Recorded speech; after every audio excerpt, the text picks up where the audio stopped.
أشهد أن محمد رسول الله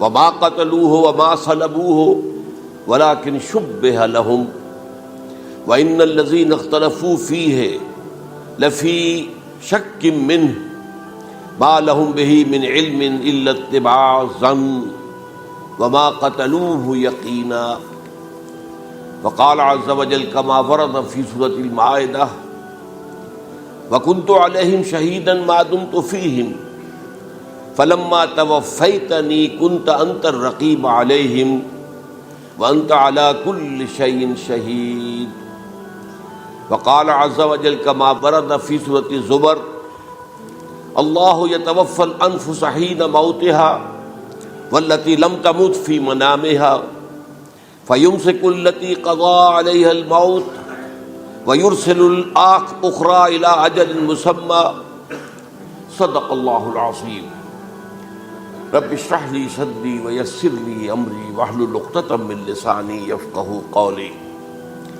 اللهم ربنا ألهمنا رشدنا وأعذنا من شرور أنفسنا اللهم أرنا الحق حقا وارزقنا اتباعه وأرنا الباطل باطلا وارزقنا اجتنابه آمین یا رب العالمین۔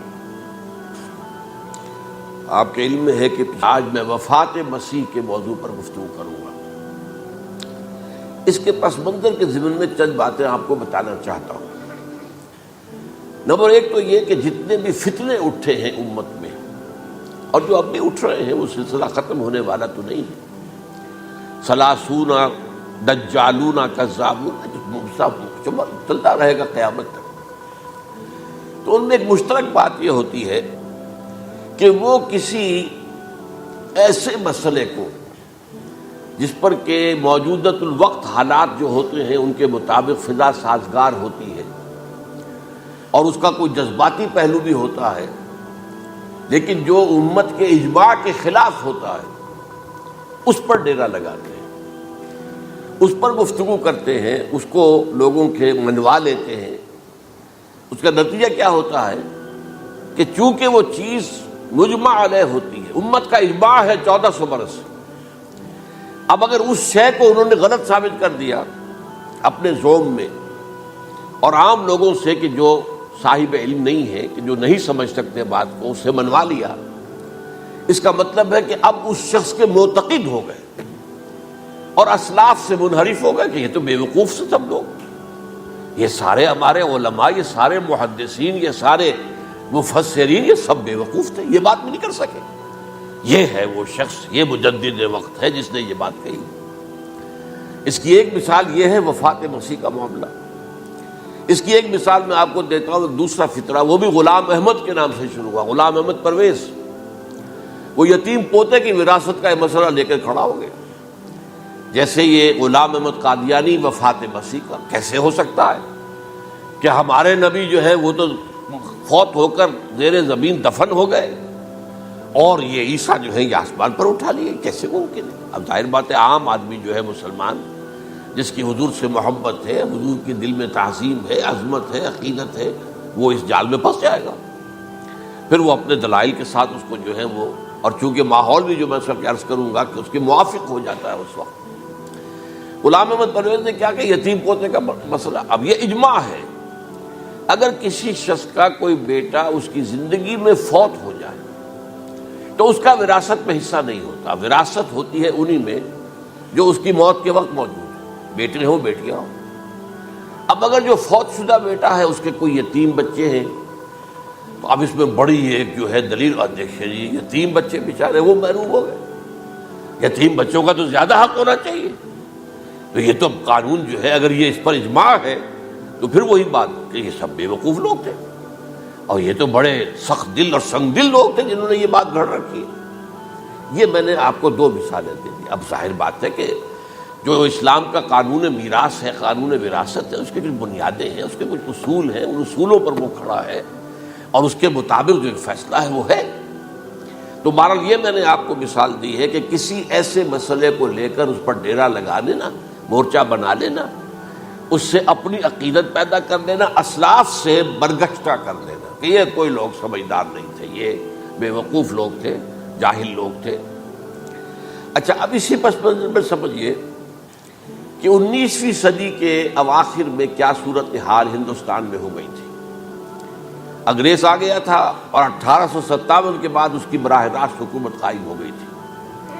اس سے پہلے 1757 سے 1857 تک جو بھی حکومت تھی، ایک تو پورے ہندوستان پر نہیں تھی، لیکن یہ کہ جو بھی تھی وہ ایسٹ انڈیا کمپنی کی تھی، تاج برطانیہ کی نہیں تھی۔ 1857 کے بعد حکومت قائم ہو گئی۔ اب ظاہر بات ہے کہ جب انگریزوں نے فتح کیا ہمیں تو ہم پر روب طاری ہوا کہ نہیں۔ پھر جو زندہ قومیں ہوتی ہیں ان میں کچھ اچھے اوصاف ہوتے ہیں، ان کے اندر فرض شناسی ہے، ان میں دیانت داری ہے۔ انگریز ڈپٹی کمشنر تھا، 9 بجے کا وقت ہے تو ٹھیک 9 بجے دفتر میں موجود ہوگا۔ ہمارے لوگ جو آ رہے ہیں لیٹ آرام سے، لیکن یہ ہے کہ ان کی یہ چیزیں جو ہوتی تھی، پھر بات اگر کی ہے تو اس کو پورا کیا ہے، تو اس حوالے سے ان کا رعب ہوتا ہے۔ اسی طور پر اس زمانے میں ایک صورت یہ پیدا ہو گئی کہ نیوٹن کی فزکس آ گئی، اور معلوم ہوا کہ یہ تو گویا کہ آسمان کی وحی سے بھی زیادہ معتبر ہے۔ سائنس سے جو بات ثابت ہو جائے بس وہ حق ہے، اور جو ثابت نہ ہو سکے وہ ایسے ہی ہیں، وہ تو گویا کہ اوہام ہیں، ان کی کوئی حیثیت نہیں۔ اب اس زمن میں کیا ہوا، اس وقت جو ہے سر سید احمد خان ایک شخصیت ابھری۔ انہوں نے جب دیکھا کہ اسلام کی بہت سی چیزیں جو ہیں وہ سائنٹیفک جو انداز فکر ہے اس میں فٹ نہیں بیٹھتی۔ یہ فرشتے کس بلا کا نام ہے، سائنس تو نہیں بتاتی ہمیں، لہذا انہوں نے کہا فرشتہ کوئی نہیں ہے۔ یہ فورسز آف دی نیچر کو فرشتہ کہہ دیا گیا۔ یہ جن کیا بلا ہوتے، کوئی جن ون نہیں ہے، وہ تو سائنس کی اس میں تو نہیں آتے، دکھائی نہیں دیتے، کوئی جن نہیں۔ یہ تو جو مشتعل مزاج کے لوگ ہوتے ہیں انسان، ان کو جن کہہ دیا گیا کہ وہ آگ سے پیدا ہوئے۔ جیسے ہم کہہ دیتے ہیں فلاں شخص غصے میں آگ بگولا ہو گیا، تو آگ تھوڑی ہو جاتا، یہ تو استعارہ ہے۔ اس طرح یہ جو معجزات ہیں یہ کوئی شے نہیں، ان کی بھی فزیکل توجیحات۔ یہ حضرت موسیٰ جب پار ہوئے اپنی قوم کو لے کر سمندر کے، تو یہ کوئی معجزہ نہیں تھا، یہ کوئی حضرت موسیٰ کی ضرب کی وجہ سے پھٹا نہیں تھا سمندر، بلکہ وہ تو مد و جزر کا معاملہ تھا۔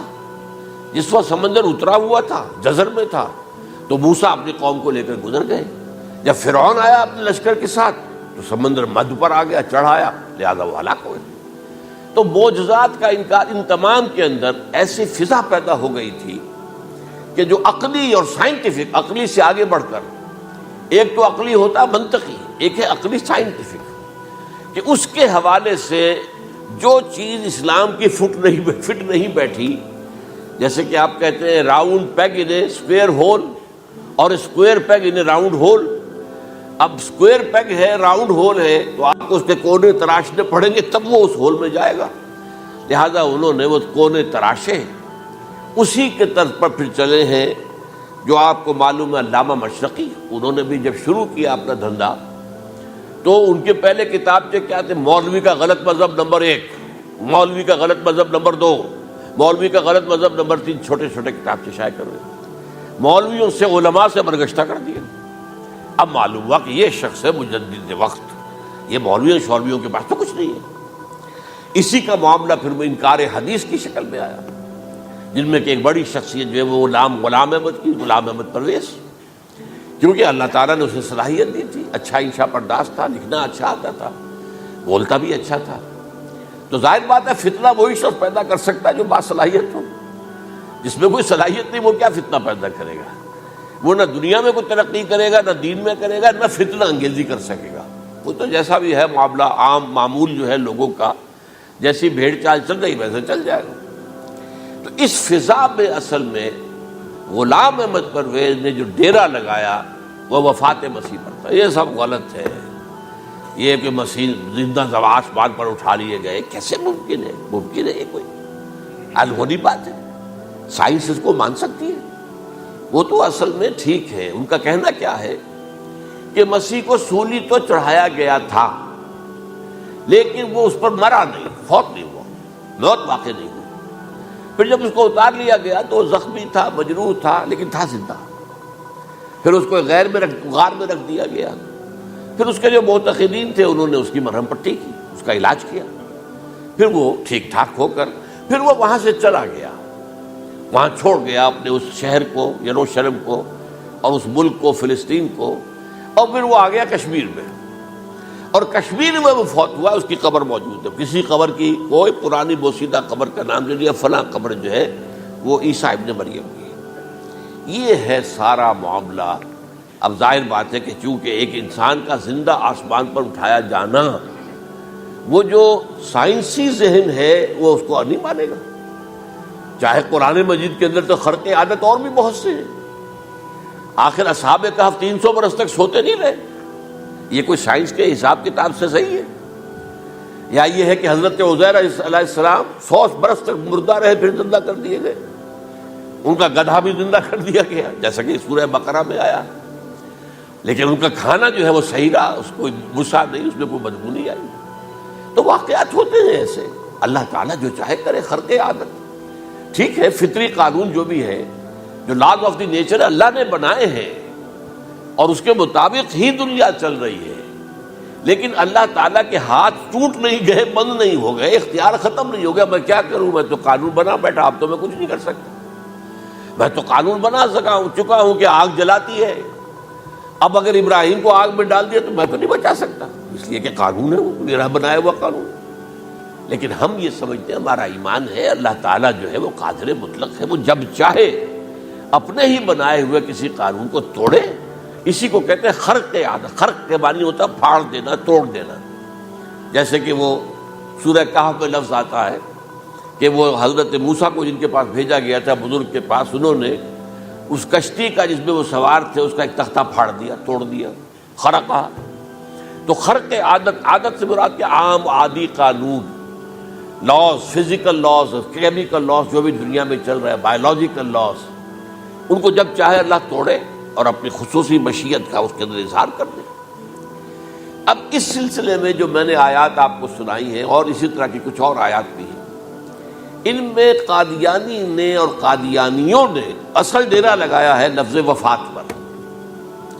اصل میں یہ لفظ کیا ہے جو لوگ عربی زبان سے واقف نہیں، ان کو بڑی آسانی وفات وفات وفات یہ تو آ گیا. توفیتو، توفیتا، متوفی کا.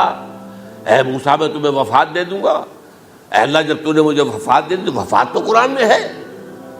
پھر اس کے ہوتے ہوئے یہ مفسرین کو کیا ہو گیا؟ ان کا دماغ خراب ہو گیا تھا. یہ تمام محدثین جو ہیں اتنی عقل بھی نہیں تھی. تو یہ وہ بات جو میں پہلے بیان کر چکا ہوں. اب میں آپ کو بتاتا ہوں اصل میں عربی زبان کا قاعدہ.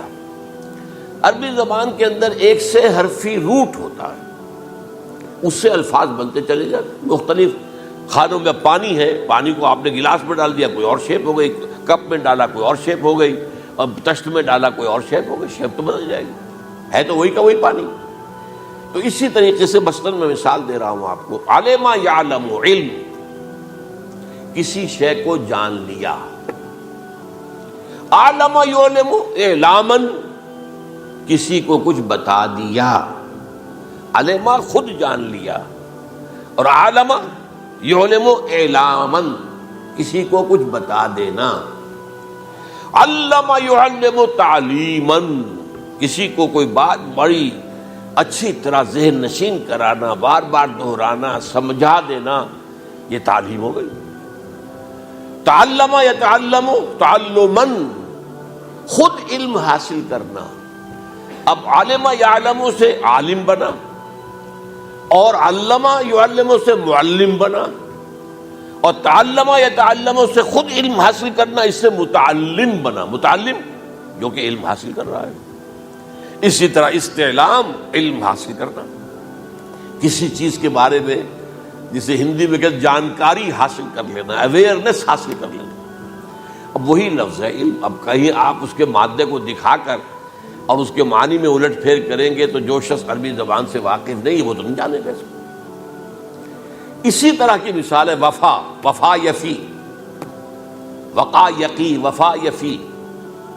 اوفا یوفی ایفاءً، وفا یوفی توفیتاً، توفا یتوفا تعفن، اور استیفا یہ اسی طریقے سے میں نے مثال آپ کو دے دی.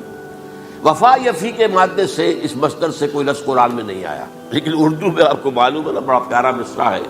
وہ وعدہ ہی کیا جو وفا ہو گیا. بھائی وعدہ وفا کرو، وعدہ پورا کرو.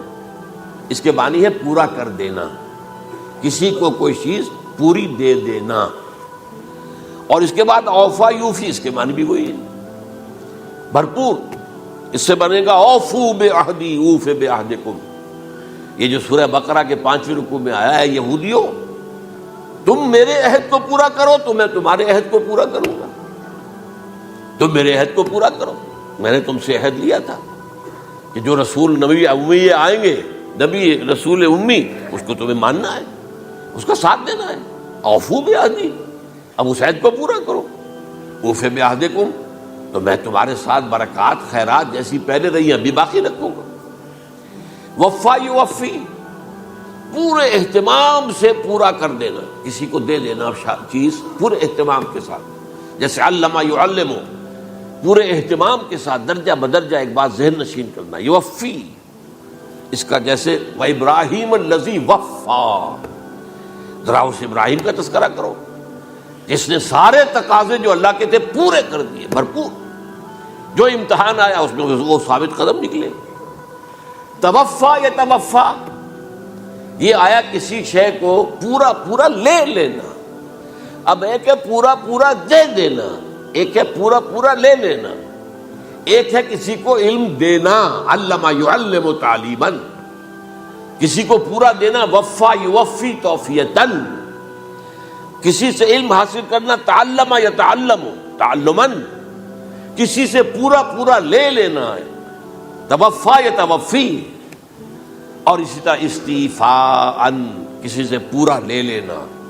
یہ لفظ آیا ہے ویل للمطففین الذین اذا اکتالوا علی الناس یستوفون واذا کالوہم ووزنوہم یخسرون. ہلاکت و بربادی ہے ان ڈنڈی مارنے والوں کے لیے جو جب تول کر لیتے ہیں تو پورا لیتے ہیں، اور جب دیتے ہیں تو اس میں کمی کر دیتے ہیں، ڈنڈی مار جاتے ہیں. الا یظن اولئک انہم مبعوثون، کیا انہیں یاد نہیں رہا ہے کہ یہ دوبارہ اٹھائے جائیں گے، اللہ کے سامنے کھڑے ہوں گے، حساب ہوگا پورا پورا پیسے پیسے کا. تو یہ میں نے آپ کو اس گردان سے بتا دیا کہ ایک ہی لفظ جو ہے وہ کتنے معنی دے رہا ہے. مادہ ایک ہے، وفا یوفی پورا کر دینا، اوفا یوفی پورا کر دینا. لیکن توفا یتوفی پورا لے لینا، استیفاء پورا لینا. اذا اکتالوا علی الناس یستوفون واذا کالوہم ووزنوہم یخسرون. اب دیکھیے اس میں قرآن مجید جو ہے اس کے ضمن میں سب سے جو فیصلہ کن آیت ہے وہ سورہ زمر کی ہے. اور یہ جو میں نے پچھلی مرتبہ بھی آپ سے کہا تھا، لا یاتیہ الباطل من بین یدیہ ولا من خلفہ، قرآن پر باطل حملہ آور ہو ہی نہیں سکتا، نہ سامنے سے نہ پیچھے سے. اب دیکھیے یہ ساری آیتیں جن میں حضرت مسیح کا ذکر ہے اور وفات کا لفظ جو ہے مختلف صورتوں میں استعمال ہوا ہے، اس میں سورہ زمر جو کہ مکی صورت ہے اس میں ہے وہ کانٹے دار آیت جس سے مسئلہ حل ہوتا ہے. وہ کیا ہے؟ وہ میں نے آپ کو سنائی ہے. اللہ یتوفی الانفس حین موتہا، اللہ قبض کر لیتا ہے، لے لیتا ہے نفس کو اس کی موت کے وقت. واللتی لم تمت فی منامہا، اور جس کے مرنے کا وقت نہیں آیا، مرا نہیں ہے، اس کی نیند میں لے لیتا ہے. فیمسک التی قطع علیہ الموت، تو جس پر موت کا فیصلہ ہو چکا ہے اس کو تو روکے رکھا ہے، موت کے وقت لیا اور روکے رکھا. اور ویرسل اخرى الی اجل مسمى، اور جو دوسرے ہیں جن کی موت کا وقت نہیں آیا ان کو مؤخر کر دیتا ہے، واپس کر دیتا ہے، لوٹا دیتا ہے. اب سوال یہ، نیند میں کیا چیز اللہ لیتا ہے؟ کیا جان لیتا ہے؟ ظاہر بات ہے نہیں، شعور نہیں چلا گیا. ایک ہے انسان کا شعور، وہی تو سب سے اعلیٰ شے ہے، سب سے اونچی چیز تو وہی ہے. یہ شعور ختم ہو گیا تو انسان کہاں رہا؟ اس کے نیچے جو کچھ ہے وہ تحت شعور ہے، سب کانشیس مائنڈ. تو خواب واب جو ہوتے ہیں وہ سب کانشیس مائنڈ کے ہوتے ہیں، وہ کانشیس مائنڈ کے تو نہیں ہوتے. جو کانشسنس ہے، شعور جو ہے، اور خاص طور پر خود شعوری، وہ نیند میں اللہ سلب کر لیتا ہے۔ تو محض شعور کے لیے بھی وفات کا لفظ آ گیا۔ ابھی تو جان یہی ہے، جو سویا ہوا ہے وہ مرا تو نہیں ہے، زندہ ہے۔ البتہ جب جس کو ہم موت کہتے ہیں وقت آیا تو شعور بھی لے لیا، جان بھی لے لی، دو چیزیں لے لی۔ حضرت عیسیٰ پر پورا اطلاق ہوا، مجسم عیسیٰ کو لے لیا، شعور بھی لے لیا، جان بھی لے لی اور بدن بھی لے لیا۔ تو گویا کہ لفظ توفا کا کامل اطلاق تو صرف عیسیٰ پر ہو رہا ہے۔ ہم جب مرتے ہیں تو ہمارا جسم تو یہی رہتا ہے، وہ تو گیا قبر میں، پورا قبض نہیں کیا اس نے، پوری شے کو اپنے قبضے میں نہیں لیا، جسم تو یہی ہے۔ لیکن یہ کہ موت کے اندر ظاہر بات ہے کہ جان گئی، اور جان ہی اصل چیز ہے۔ جب جان نکل گئی تو یہ کیا ہے؟ یہ تو یوں سمجھیے کہ اب ایسی چیزیں جلدی سے قبر میں دبا دو ورنہ یہ سڑے گی، گل جائے گی۔ اور قبر میں بھی کیا ہوگا؟ کیڑے ویڑے کھائیں گے، ختم کریں گے، الا ماشاءاللہ جس کو اللہ چاہے۔ انبیاء کرام اور شہداء کی جسموں کو اللہ تعالیٰ نے محفوظ رکھا ہوا ہے، واللہ عالم۔ تو اس اعتبار سے تو اب توفا، اللہ یتوفی الانفس حین موتها، اب لفظ کا لفظ دیکھیے، یہ قرآن مجید میں نہ معلوم کتنے معنی میں آیا۔ ایک تو پورا وجود کسی کا یہ نفس ہے، میرا نفس، نفسی نفسی نفسی، کیا ہوگا جب قیامت کے دن ہم بول رہے ہوں گے؟ اور جو اللہ کے لیے بھی لفظ آ گیا نفس، نفس کے معنی ہم جب بولتے ہیں عام طور پہ تو وہ تو برے سنس میں بولتے ہیں، بھائی یہ نفسانی تقاضے ہیں، ان کو ذرا دبا کے رکھو۔ لیکن یہ نفس، یحذرکم اللہ نفسہ، اللہ تمہیں ڈراتا ہے اپنے آپ سے، یعنی اللہ اپنی ذات سے ڈراتا ہے کہ وہ جہاں رؤوف اور رحیم ہے وہاں پر وہ عذاب دینے والا بھی ہے، انتقام بھی لیتا ہے، شدید العقاب بھی ہے۔ تو یہ بھی ہو گیا نفس۔ پھر نفس جو ہے ہم اس کو بھی کہہ دیتے ہیں، جو کہ نفس کی ایک کیفیت ہے خاص، نفس لوامہ، نفس امارہ، نفس مطمئنہ، یا ایتھا النفس المطمئنہ ارجعی الی ربک راضیۃ مرضیہ۔ تو یہاں پر کیا ہے؟ نفس سے مراد پہلا جو ٹکڑا ہے، اللہ یتوفی الانفس حین موتہا، شعور جو ہے اس پر لفظ نفس کا اطلاق ہوا۔ اور جب موت ہوتی ہے تو شعور کے ساتھ جان بھی اس کے اندر شامل، وہ نفس کا اطلاق ہو گیا اس پر۔ اور اصل میں لفظ توفا جو ہے اس کا حقیقی مفہوم اگر پورا ہوا ہے اس معنی میں کہ پورا کا پورا لے لینا، تو وہ تو صرف حضرت مسیح علیہ السلام کے بارے میں ہے۔ شعور جمع جان جمع جسم، وہ سب کے سب اللہ تعالیٰ نے لے لی۔ تو یہ اصل میں اس آیت کے اوپر جو ان لوگوں نے زور لگایا ہے، اس میں اس اعتبار سے کہ یہ لفظ وفات جو ہے اس کے اوپر جو ہے عام طور پر وفات کے معنی ہے موت ہے، حالانکہ قرآن مجید میں موت کا لفظ بھی تو آیا ہے نا، ان موتہا واللتی لم تمت، یہ سارے الفاظ موت کا لفظ بھی تو آتا ہے نا۔ لیکن یہ کہ وفات کا لفظ بھی ہے، کوئی شک نہیں ہے، حضور کی وفات ہو گئی، فلاں کی وفات ہو گئی، یہ بھی ہے، لیکن یہ اس کا ایک استعمال ہے۔ وفا یفی، اوفا یوفی، وفا یوفی، توفا و یتوفی، استیفا یستعفی، یہ سارے الفاظ اسی سے وفا کے لفظ سے بن رہے ہیں۔ اب یہ کہ اس کے ضمن میں عقلی بات آپ کے سامنے رکھنا چاہتا ہوں۔ یہ تو میں نے آپ کے سامنے اس لفظ کے حوالے سے، کیونکہ سارا ڈیرا اس لفظ پر ہے ان کا۔ دیکھیے پہلی بات عقلی طور پر یہ ہے جو قرآن سے ثابت ہے، رسول کبھی قتل نہیں ہو سکتا اور رسول کبھی مغلوب نہیں ہو سکتا۔ اس میں فرق ہے نبی اور رسول کا، نبی قتل ہو سکتا ہے، رسول قتل نہیں ہو سکتا۔ اب یہ علیحدہ بحث ہے، نبی کون ہوتا ہے، رسول کون ہوتا ہے۔ اس میں جو اجماع ہے تمام امت کا وہ کیا ہے کہ رسول خاص ہے، نبی عام ہے۔ نبی بہت آئے ہیں، 1.25 لاکھ آئے ہیں بعض روایات کی روح سے، رسول بہت تھوڑے 313 آئے ہیں۔ قرآن مجید میں یوں سمجھیے کہ 20 کے قریب تو انبیاء کا ذکر ہے اور 5-7 ہیں جو رسول ہیں۔ حضرت نوح رسول ہیں، آدم تو رسول نہیں تھے، نبی تو تھے۔ حضرت شیس رسول تو نہیں تھے، نبی تو تھے۔ حضرت ادریس رسول تو نہیں تھے، نبی تو تھے۔ نبی تو رسول جو ہے پہلے وہ تو حضرت نوح ہے۔ تو اس طریقے حضرت جو ہود ہیں، پھر حضرت صالح ہے۔ اس حوالے سے نبی اور رسول کے فرق کو سمجھیے تو قرآن کہتا ہے کتب اللہ لاغلبن انا ورسلی، اللہ نے طے کر دیا ہے، لکھ دیا ہے، میں اور میرے رسول غالب آ کر رہیں گے، رسول مغلوب نہیں ہو سکتا۔ نمبر 2، وَلَقَدْ سَبَقَتْ كَلِمَتُنَا لِعِبَادِنَا الْمُرْسَلِينَ أَنَّهُمْ هُمُ الْمَنْصُورُونَ وَأَنَّ جُنْدَنَا لَهُمُ الْغَالِبُونَ، یہ بات ہمارے طرف سے طے کی جا چکی ہے، پہلے سے طے ہو چکی ہے، پہلے سے معین قانون ہے اپنے ان رسولوں کے بارے میں جنہیں ہم نے بھیجا ہو، رسولوں کے، نبیوں کے بارے میں نہیں، کہ وہی منصور ہوں گے، ان کی مدد کی جائے گی لا محالہ، اور ہمارا جو لشکر ہوگا یعنی رسول کے ساتھ جو لوگ ہوں گے وہ اللہ کا لشکر ہے، وہ حزب اللہ ہے۔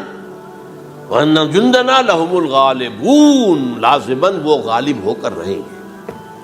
یہ دو چیزیں جو ہے قرآن مجید کے اندر، یہ دو آیات نص سے قطعی ہیں کہ رسول کبھی مغلوب نہیں ہو سکتا، رسول کبھی قتل نہیں ہو سکتا۔ اب عجیب بات دیکھیے سورہ آل عمران میں، کیونکہ حضرت عیسیٰ کے ساتھ حضرت یحییٰ بھی موجود ہیں۔ حضرت یحییٰ حضرت مریم کے خالہ زاد بھائی تھے، حضرت زکریا کے بیٹے تھے۔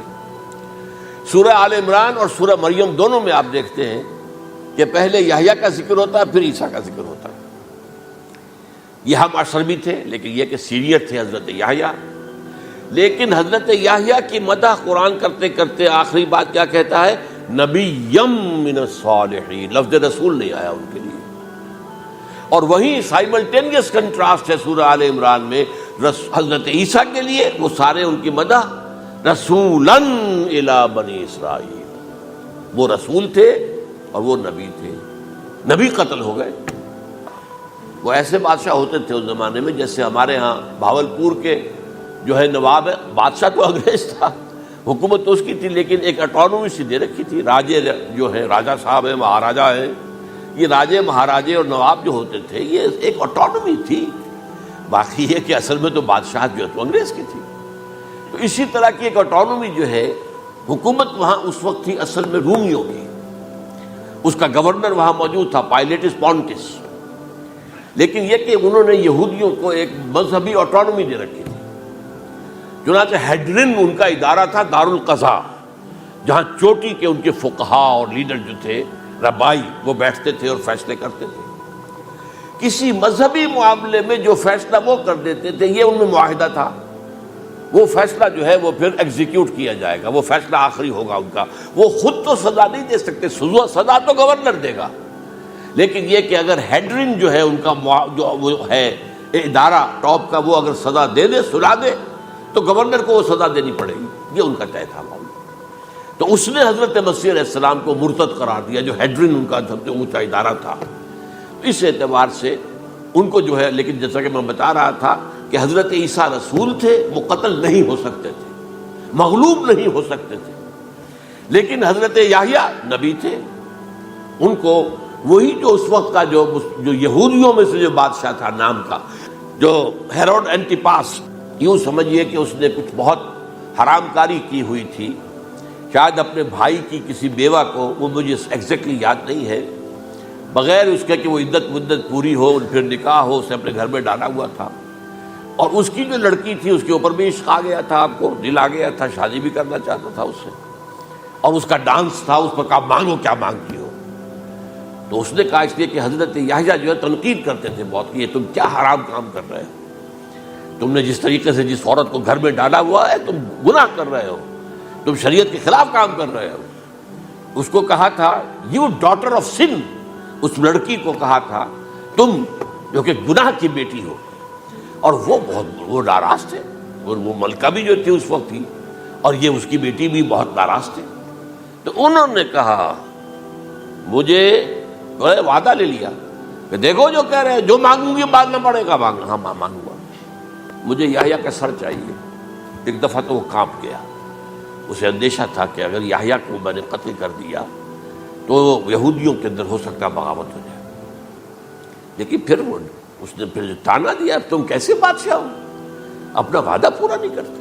پھر انہوں نے کہا ٹھیک ہے، حکم دیا، اور وہ جیل میں تھے پہلے سے ہی، وہاں گیا اور جو ہے ان کا سر قلم کیا، لا کے پیش کر دیا۔ تو نبی جو ہے جن کی بڑی مدح ہوئی ہے سورہ مریم کے اندر جب آپ پڑھیں گے تو ان کی شان جو ہے، لیکن نبی تھے، صرف رسول نہیں تھے. اور حضرت عیسیٰ رسول تھے، رسول قتل نہیں ہو سکتا، نبی قتل ہو سکتا. تو یہ قاعدہ جو ہے وہ بھی قرآن نے اس سائملٹینیس کنٹراسٹ کے حوالے سے سورہ آل عمران میں حضرت یحییٰ اور حضرت عیسیٰ کا تقابل کر کے بتا دیا. تو ایک تو بات یہ ہے کہ اس اعتبار سے میں جو آپ کو آیت سنا چکا ہوں، یہ جو جرائم جو ہے سورہ نساء کے اندر یہودیوں کے اللہ تعالیٰ نے بیان کیے ہیں، ان میں سے یہ بھی ہے وَقَوْلُهُمْ إِنَّا قَتَلْنَا الْمَسِيحَ عِيسَى ابْنَ مَرْيَمَ، اور ان کا یہ کہنا کتنا بڑا جرم ہے جو یہ کہہ رہے ہیں ہم نے عیسیٰ ابن مریم کو قتل کر دیا. لیکن یہاں ایک عجیب کیفیت ہے، رسول اللہ کے رسول کو. عام طور پر اس کی کنسٹرکشن کو لوگ سمجھے نہیں ہیں، وہ سمجھتے ہیں انہوں نے خود ہی کہا رسول اللہ. انہوں تو رسول اللہ کہتے تو قتل کیسے کرتے؟ یہ اللہ نے کہا. اچھا، ان کا کہنا یہ ہے کہ اللہ کے رسول کو قتل کر دیا. وَقَوْلُهُمْ إِنَّا قَتَلْنَا الْمَسِيحَ عِيسَى ابْنَ مَرْيَمَ رسول اللہ، ان کا یہ کہنا کہ ہم نے عیسیٰ ابن مریم کو، مسیح کو قتل کر دیا، وہ اللہ کے رسول کو. وَمَا قَتَلُوهُ وَمَا صَلَبُوهُ، انہوں نے نہ اسے قتل کیا نہ سولی پہ چڑھایا، وَلَكِنْ شُبِّهَ لَهُمْ، بس مشابہت پیدا کر دی گئی ان کے لیے، شبہ میں ڈال دیا گیا ان کو. وَإِنَّ الَّذِينَ اخْتَلَفُوا فِيهِ لَفِي شَكٍّ مِّنْهُ، اور جو لوگ اختلاف کر رہے ہیں ان کے بارے میں وہ بس شکوک میں مبتلا ہیں. مَا لَهُم بِهِ مِنْ عِلْمٍ، ان کے پاس کوئی علم نہیں ہے. إِلَّا اتِّبَاعَ الظَّنِّ، صرف گمان کی پیروی کر رہے ہیں. وَمَا قَتَلُوهُ يَقِينًا، اور ہرگز قتل نہیں کیا. یہ کلیئر سورہ نساء کی آیت نمبر 157. اب یہاں ایک سوال پیدا ہوتا ہے، پھر کون قتل ہوا؟ واقعہ تو ہوا ہے، سولی کا واقعہ ایک ہسٹوریکل واقعہ ہے. پھر کون صلیب پہ چڑھا؟ حضرت عیسیٰ تو صلیب پر نہیں چڑھ سکتے، اس لیے کہ صلیب کی موت کو سمجھا جاتا تھا بہت ذلت کی موت ہے، بہت حقارت کی موت ہے، بہت ملعون موت ہے. تو جب عیسیٰ مغلوب نہیں ہو سکتے تو صلیب پہ کیسے چڑھا دیے جائیں گے؟ قتل ہونا تو بعد میں ہوگا نا، پہلے تو آپ صلیب پر لٹکائیں گے اس کو نا، تب وہ جب مرے گا تو کہیں گے قتل بھی ہو گیا، ہم نے قتل کر دیا. صلیب کیا ہوتی تھی یہ معلوم ہے آپ کو؟ ایک لمبی لکڑی، ایک جو ہے ٹرانسفرس آ جائے گی اس کے اوپر، اور اس میں سے یہ ہے کہ اس کے دونوں، ایک شخص کے جو ہے دونوں ہاتھ وہ نیل کر دیے جاتے تھے. یہ جو اوپر جو ہے کراس کا جو نشان ہے وہ کیلیں ٹھوک کر لگا دیے گئے، اور پاؤں دونوں جو ہے وہ پیروں کے اندر کیلیں ٹھوک کر وہ اس لمبی لکڑی کے ساتھ جو نیچے سے آ رہی ہے اس میں لگا دیے. اب وہ بلیڈنگ ہو رہی ہے، اس کا جو حال ہے پتلا ہو رہا ہے، اس کا رفتہ رفتہ سسک کر مرتا ہے نا. اسی لیے اسے کہتے ہیں بڑی ملعون موت ہے. ایک ہے آپ نے پھانسی دی کسی کو، ایک جھولا جھولتا ہے وہ گیا، ختم ہو گیا. آج کل تو کیا ہوتا ہے، کرسی پہ بٹھایا، ذرا کرنٹ چھوڑا اور گئے صاحب، کو ٹیکا لگایا پتہ ہی نہیں چلا اور پیٹ ٹیکے کے ساتھ آدمی مر گیا. تو یہ بھی ہوتا ہے. لیکن یہ کہ بدترین موت جو ہے صلیب کی موت ہے. تو یہ واقعہ تو ہوا ہے صلیب کا، لیکن یہ کہ کون مرا؟ اب دیکھیے عیسائیوں کا کہنا کیا ہے. عیسیٰ صلیب پر چڑھے، وہاں فوت ہو گئے، مر گئے، پھر انہیں نکالا گیا، ایک قبر میں رکھ دیا گیا. لیکن قبر وہ جو تھی اس طرح نہیں تھی زمین میں کھودی ہوئی، بلکہ ایک پہاڑ کے اندر ایک چھوٹا سا کھو تھا، غار سی وہاں رکھ دیا گیا. لیکن وہاں سے وہ زندہ ہو گئے. اگلے دن جب لوگ آئے تو دیکھا وہ قبر تو خالی ہے. عیسیٰ کہاں گئے؟ وہ زندہ ہو کر آسمان پر اٹھا لیے گئے، اور آسمان پر جانے سے پہلے وہ اپنے حواریین سے ملے بھی تھے، کہا میں زندہ ہوں. یہ ہے ان کا عقیدہ. اور اس کے بعد یہ بھی عقیدہ ہے کہ دوبارہ آئیں گے، قیامت کے قریب آئیں گے. یہ بھی عقیدہ. ہمارا عقیدہ کیا ہے؟ نہ سولی پر چڑھے نہ قتل ہوئے، بلکہ اللہ نے انہیں اٹھا لیا. بل رفعہ اللہ الیہ، اللہ تعالیٰ نے انہیں اٹھا لیا. جیسے کہ آتا قرآن میں یا عیسیٰ انی متوفیک ورافعک الیہ، اے عیسیٰ میں تمہیں قبض کر لوں گا، قبضے میں اپنے لے لوں گا اور اپنی طرف اٹھا لوں گا. رافعک الیہ، یہ قرآن مجید کا قول ہے. البتہ یہ ہمارا بھی عقیدہ ہے کہ وہ دوبارہ آئیں گے. وَإِنَّهُ لَعِلْمٌ لِلسَّاعَةِ، وہ قیامت کی ایک عظیم ترین نشانی ہوں گے کہ جب وہ آئیں گے. اور اس کے بعد جو ہے یا جو اینٹی کرائسٹ ہوگا کہ جو کہ جھوٹا عیسیٰ ہوگا، جھوٹا دعویٰ کرے گا، جسے کہ مسیح الدجال کہا گیا ہے، اس کے ساتھ مقابلہ ہوگا، اسے قتل کریں گے اور تمام یہودی اس کے بعد قتل ہو جائیں گے، جو بھی اس وقت تک کفر پر قائم رہے گی۔ اگر ان میں سے کوئی اس وقت حضرت عیسیٰ پر ایمان لے آئے تو وہ شاید بن جائے۔ بہرحال یہ ہے یہود، ان کا جو ہے قادیانیوں کا وہ عقیدہ کیا ہے، سولی پر تو چڑھا، گویا کہ ذلت والی بات تو ہو گئی، مغلوب تو ہو گیا، قرآن کی نفی اس پہلے کیوں، وما صلبوہ وما قتلوہ، تو گویا کہ سولی پر چڑھ گیا تو وہ بدترین جو ہے تکلیف، مصیبت، مشقت وہ ساری تو آ گئی، مغلوبیت تو آ گئی، لیکن یہ کہ اس کے بعد کہتے ہیں مرا نہیں، وہ ابھی وہ سسک ہی رہا تھا کہ اتار دیا گیا۔ اس کے بعد اس کے جو شاگرد تھے، حواری تھے، انہوں نے مرہم پٹیاں کی، پھر وہ ٹھیک ہو کر چلا گیا کہیں اور، ہجرت کر گیا اپنی قوم سے جو ان کے خیال میں کشمیر ہے، اور یہاں آ کر وہ اپنی طبی موت مر گیا۔ بات اللہ ختم ہوا بات۔ ہم کیا کہیں، ہم تو صرف یہ کہتے رہے ہیں، 1300 برس تک ہم نے یہ کہا ہے کہ ہمارا ایمان ہے قرآن پر کہ ان پر نہ صلیب دیے گئے نہ قتل ہوئے، انہیں اٹھا لیا گیا۔ کب اٹھایا یہ ہمیں معلوم نہیں تھا، کس مرحلے پر اٹھایا یہ ہمیں معلوم نہیں تھا، پھر سولی پر کون چڑھا یہ ہمیں معلوم نہیں تھا، لہذا کسی تفسیر میں آپ کو نہیں ملے گا، کہیں نہیں، نہ قرآن میں ہے، نہ حدیث میں ہے، نہ کسی تفسیر میں۔ یہ تو پچھلی صدی کے دوران جو پوپ کی لائبریری ویٹیکان میں، اس سے ایک نسخہ برآمد ہوا، انجیل برنباس۔ اب یہ بھی آپ کو معلوم ہونا چاہیے کہ انجیلیں 104 تھیں، جن میں سے 4 جو ہے سلیکٹ کی گئی ہیں، 100 انجیلیں اور ہیں جنہیں وہ اپوکریفل کہتے ہیں، غیر مستند انجیلیں، اپوکریفل، اور یہ ہے کینونیکل، قانونی، یہ ہے کہ جو مستند ہیں 4، لیکن جو 100 اور ہیں ان میں سے ایک یہ بھی ہے برنباس، اور برنباس کے بارے میں عیسائی مانتے ہیں کہ وہ بھی حضرت عیسیٰ علیہ السلام کے حواریین میں سے ایک تھے۔ وہ انجیل نکل آئی، اب وہ چھپ بھی گئی ہے۔ کراچی میں ایک ادارہ ہے، خاص طور پر باوانی جو سیٹھ ہیں ان کا بنایا ہوا ادارہ ہے، تو وہی چھاپتے بھی ہیں۔ ایک زمانے میں تو کافی تقسیم بھی کر رہے تھے، اب مجھے معلوم نہیں۔ اس نے سارا قصہ بیان کیا۔ قصہ کیا ہے؟ بہت دلچسپ قصہ ہے، پوری تفصیل سے۔ ایک شخص جو کہ حضرت مسیح کے حواریین میں شامل ہو گیا، وہ تھا جیوڈاس اسکیریوٹ۔ یہ شخص اصل میں تھا ایک زیر زمین تنظیم وہاں چل رہی تھی، زیلوٹس، انڈر گراؤنڈ موومنٹ، تاکہ ہم رومنوں کی حکومت یہاں سے ختم کریں اور اپنی پوری حکومت اور آزادی حاصل کریں۔ ان میں سے یہ بھی تھا، ان کا سرغنہ تھا برابس، برابا ڈاکو سے کہا جاتا ہے، برابس۔ ظاہر بات ہے کہ قانون شکن تھا تو ڈاکو ہی تھا۔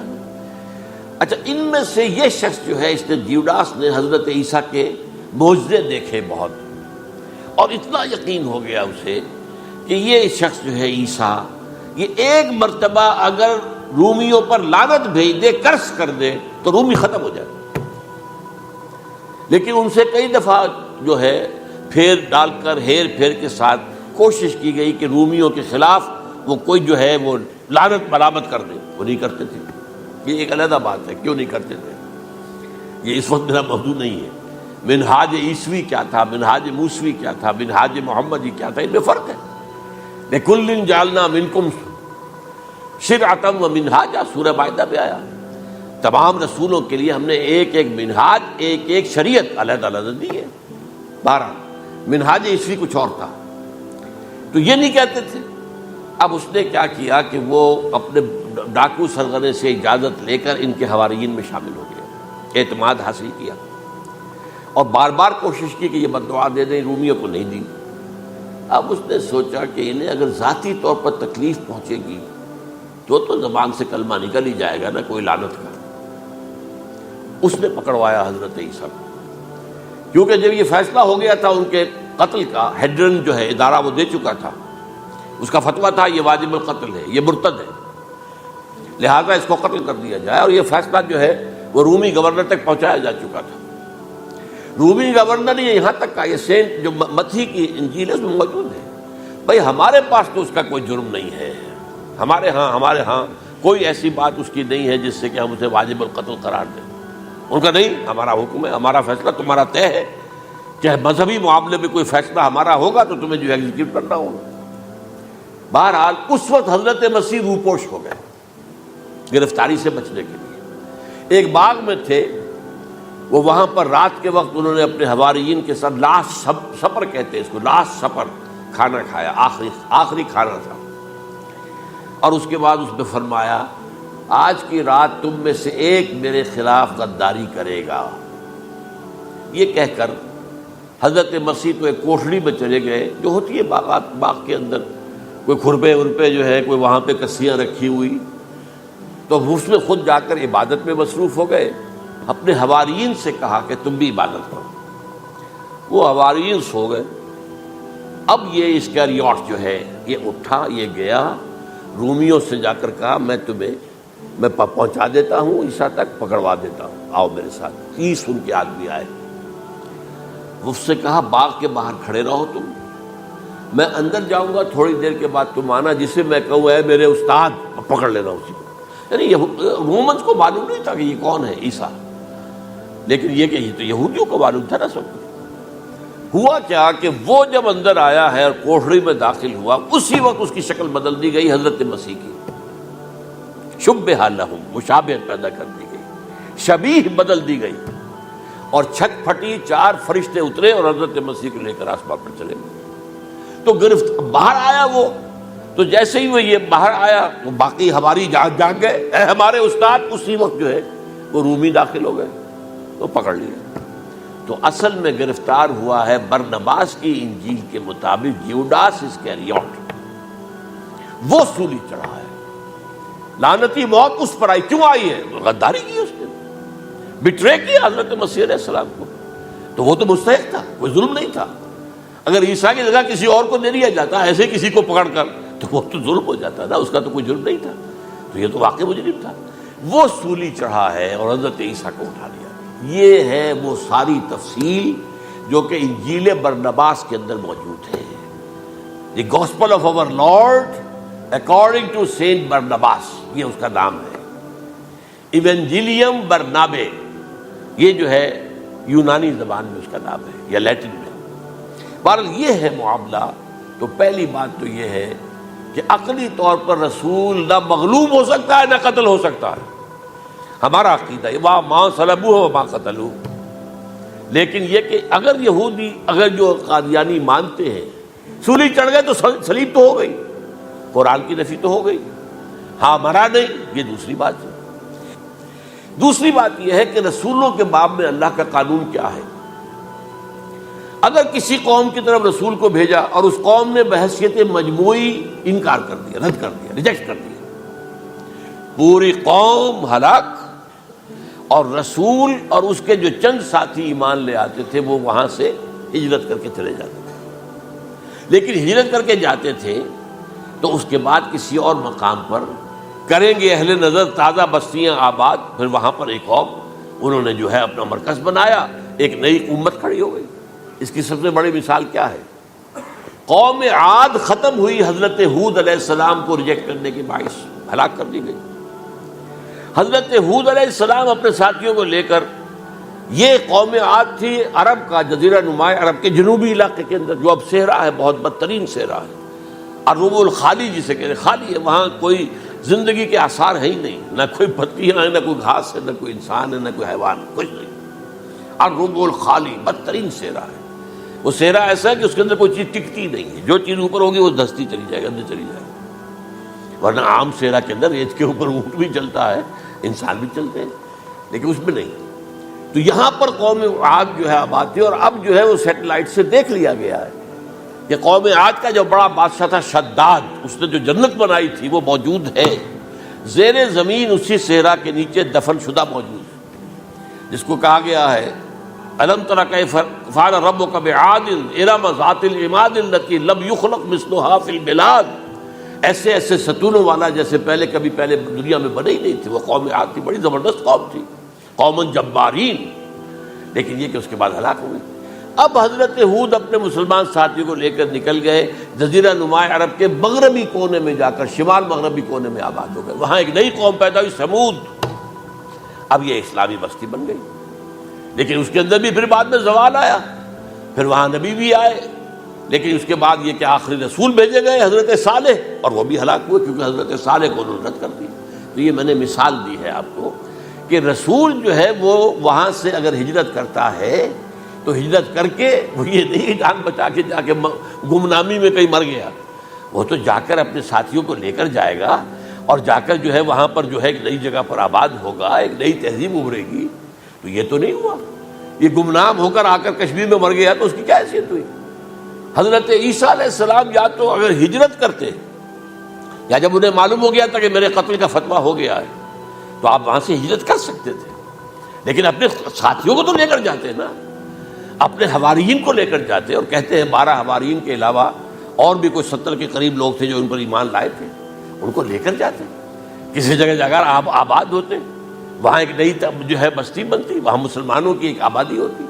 تو ان میں سے تو کوئی شے بھی نہیں ہوئی، بات ہی ختم ہو گئی۔ لہذا عقلی طور پر بھی یہ بات ثابت نہیں ہو سکتی، خلاف عقل ہے، قرآن کے اصولوں کے خلاف ہے کہ وہ سولی چڑھے ہوں لیکن مرے نہ ہوں، پھر اتر گئے تو مرہم پٹی کر دی۔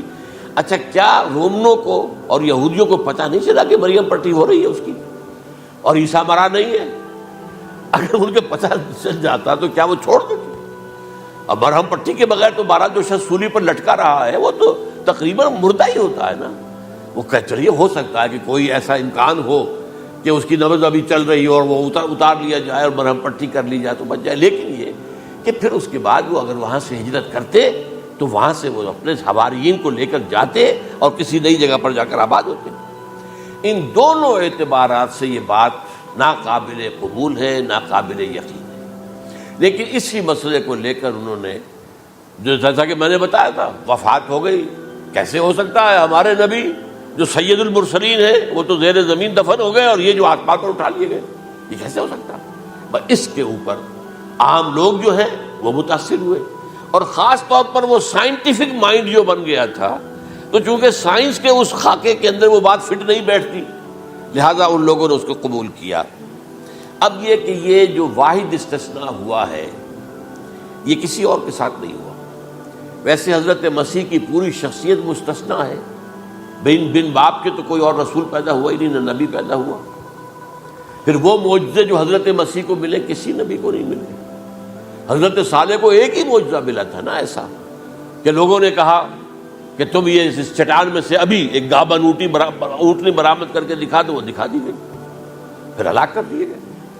لیکن جو اور معجزے حضرت مسیح کو دکھائے ہیں وہ بچپن میں بولے ہیں، گود میں تھے یا پگھوڑے میں تھے، بولے ہیں انی عبد اللہ آتانی الکتاب وجعلنی نبیا۔ یہ بات نہ ہوتی تو حضرت مریم کے کیا حشر کرتی قوم کہ تمہاری بغیر شادی کے یہ کہاں سے لے آئی ہو تم، یہ تو ولد الزنا ہے۔ پھر تو یہ سارا معاملہ جو ہے حضرت عیسیٰ بولے ہیں وہاں پہ، خود وہ بچہ بولا۔ اب اس کے بعد بولنے کی لوگوں کے اندر کیا گنجائش تھی؟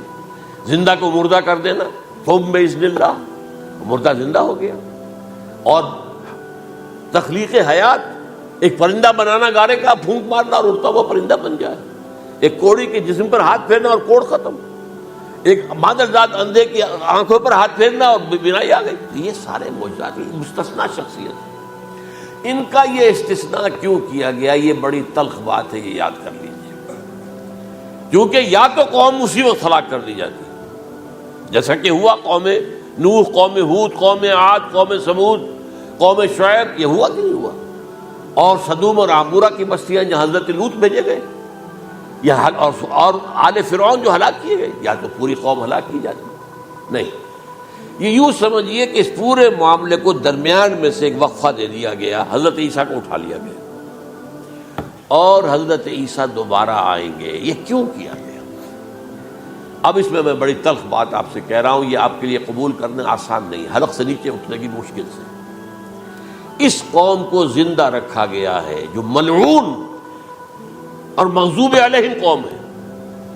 سب سورہ فاتحہ میں مفسرین لکھتے ہیں ضالین یہ نصارہ ہیں اور مغضوب علیہم یہ یہودی ہیں، اور قرآن کہتا ہے لعن الذین کفروا من الکتاب علی لسان داؤد وعیسی ابن مریم، لعنت کی گئی ایک ملعون اور مغضوب قوم کے ہاتھوں آخری امت محمد، اور اس کا بھی بہترین حصہ، اس پر عذاب ان کے ہاتھوں آئے گا۔ اربوں پر عذاب یہودیوں کے ہاتھوں، اس لیے ان کو بچایا گیا۔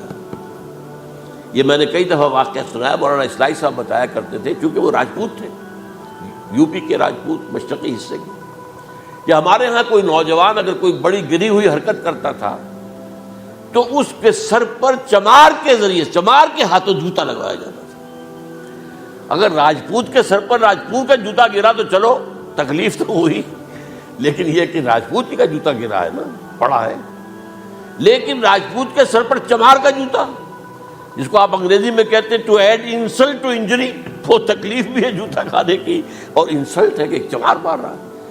یہ امت سب سے خیر امت ہے، کنتم خیر امت اخرجت للناس۔ اس کے لیے عذاب بھی بدترین آئے گا، اور کن پر آئے گا؟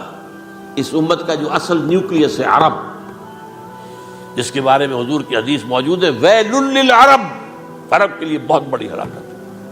اور آج ہماری نظر میں آ رہا ہے وہ ملعون اور مغضوب علیہم قوم، ان کے سینے کے اندر خنجر کی طرح بھونکی گئی ہے، اور 30 کروڑ کے قریب عرب بے حمیتی، بے غیرتی، بزدلی، کمزوری، ذلت، مسکنت کی مثال بنے ہوئے۔ کوئی بول سکتا ہے اس اسرائیل کے خلاف؟ کوئی بول سکتا ہے؟ 30-35 لاکھ آدمی ہے اسرائیل کے اندر یہودی، اس سے زیادہ تو امریکہ میں 50 لاکھ کے قریب، کل 1.25 کروڑ آدمی ہے یہ یہودی پوری دنیا کے اندر۔ لیکن دیکھیے جو چاہتا کرتا ہے، جب چاہا اس نے عراق کے ایٹمک انسٹالیشن کو تباہ کر دیا، اور سعودی عرب کی فضا میں اس کو فیول کا کیا ہے انہوں نے، دوبارہ ری فیولنگ جو ہوئی ہے ان کے جہازوں کی، وہ سعودی عرب کی فضا میں ہوئی۔ یہ صورت جو ہے عربوں کے اوپر، اور اب جو آنا ہے آرمگیدان، کیونکہ پوری عیسائی دنیا یہودیوں کے قبضے میں ہے، اور یہ رومی ایک حدیث کی روح سے 80 علم لے کر حملہ آور ہوں گے تم پر، اور یہ ہوگا مڈل ایسٹ میں۔ آپ کو معلوم ہے پوری دنیا میں کہا جا رہا ہے 3rd ورلڈ وار جو ہونے والی ہے وہ مڈل ایسٹ میں ہوگی، اور میں ٹوائنبی کا قول آپ کو سنا چکا ہوں، 1950 کا قول ہے اس کا۔ یہ اس وقت تک تو سوال ہی پیدا نہیں ہوتا تھا، سارا تصادم جو ہو رہا تھا وہ ایک طرف روسی اور اس کے ساتھی تھے، روس اور اس کے ساتھی، دوسری طرف یہ مغربی یورپ اور امریکہ تھا۔ کوئی مسلمانوں اور عیسائیوں کی کسی جنگ کا تو کوئی امکان نظر ہی نہیں آتا تھا۔ لیکن ٹائنبی نے کہا ہے، جو سب سے بڑا فلاسفر آف ہسٹری ہے 20ویں صدی کا، کہ اب جو جنگ ہوگی بڑی، جو اس نیکسٹ سینچری کی، 21st سینچری کی، وہ در حقیقت کمیونزم کے درمیان اور کیپٹلزم کے درمیان نہیں ہوگی، بلکہ عیسائیوں اور مسلمانوں کے درمیان ہوگی۔ یہ میں اس کا حوالہ بھی پورا آپ کو دے چکا ہوں، سے یہ کہاں یہ بات کہی، تو یہ ہے، یہ بات جان لیجئے۔ اور مڈل ایسٹ میں ہوگی، گریٹر اسرائیل بنے گا۔ حدیث میں خبریں، یہ سارے مسلمان ممالک تمہارے ہاتھ سے نکل جائیں گے مسلمانوں، یہ عراق اور اردن اور یہ اور وہ، یہاں تک کہ ترکی، سعودی عرب کا بھی شمالی حصہ نکل جائے گا۔ البتہ مدینے کا جو ان کا پروگرام ہے اس کو اللہ نہیں پورا ہونے دے گا، مدینے میں داخلے کی ان کو اجازت نہیں ملے گی۔ بہرحال یہ سارا کچھ ہونے والا ہے۔ وہ وقت بھی آنے والا ہے کہ حضور کی ایک حدیث کے مطابق ایک شخص کے 1000 بیٹے ہوں گے تو 999 ختم ہو جائیں گے، ایک بچے گا۔ یہ وقت بھی آنے والا ہے کہ حضور فرماتے ہیں اتنی بڑی جنگ ہوگی، اتنی خوریزی ہوگی کہ پوری زمین اٹ جائے گی لاشوں سے۔ تو پرندہ جو ہے، کوئی ایک تو پرندے ہوتے ہیں کہ جو مردار خور ہے، گدھ ہے، وہ تو بڑی خوشی سے اتریں گے، تناول فرمائیں گے لاشوں کو۔ اسی طریقے سے کوے ہیں، چیلے ہیں، لیکن جو نفاست پسند پرندے ہیں وہ لاش کے اوپر اترنا نہیں چاہتے۔ تو ایک پرندہ اڑتا چلا جائے گا، اسے کہیں زمین پر اترنے کی جگہ نہیں ملے گی، لاشیں ہی لاشیں ہوں گی، یہاں تک کہ وہ تھک ہار کر اس کے جو ہے پر جواب دے جائیں گے، گرے گا تو لاش پر گرے گا۔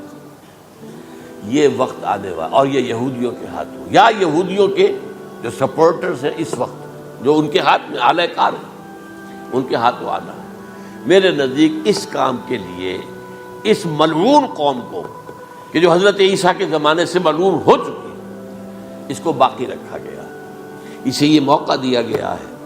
اس نے اسرائیل بنا لیا ہے، تقریباً 2000 سال کے بعد وہ دوبارہ آ کر آباد ہوئے اس سرزمین میں جہاں سے نکال دیے گئے تھے 70 عیسوی کے اندر۔ یہ سارا کچھ کیوں ہو رہا ہے؟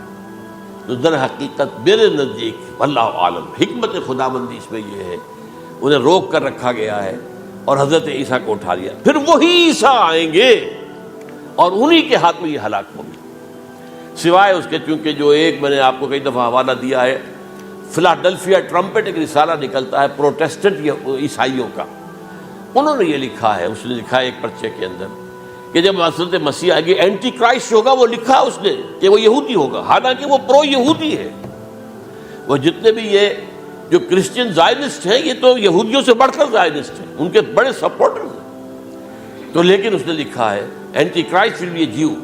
ابھی کچھ عرصے پہلے آپ کو یاد ہوگا نوسٹریڈیمس کا بڑا چرچا ہو گیا تھا، اس کی جو ہے وہ پیشن گوئیاں اور یہ کہ مسلمان ہوگا اینٹی کرائسٹ، اور صدام کے بارے میں اشارے کیے جا رہے تھے کہ وہ اینٹی کرائسٹ ہوگا وغیرہ وغیرہ، لیکن انہوں نے لکھا ہے کہ وہ اینٹی کرائسٹ یہودی ہوگا، اور اس نے لکھا 80% یہودی قتل ہو جائے گا۔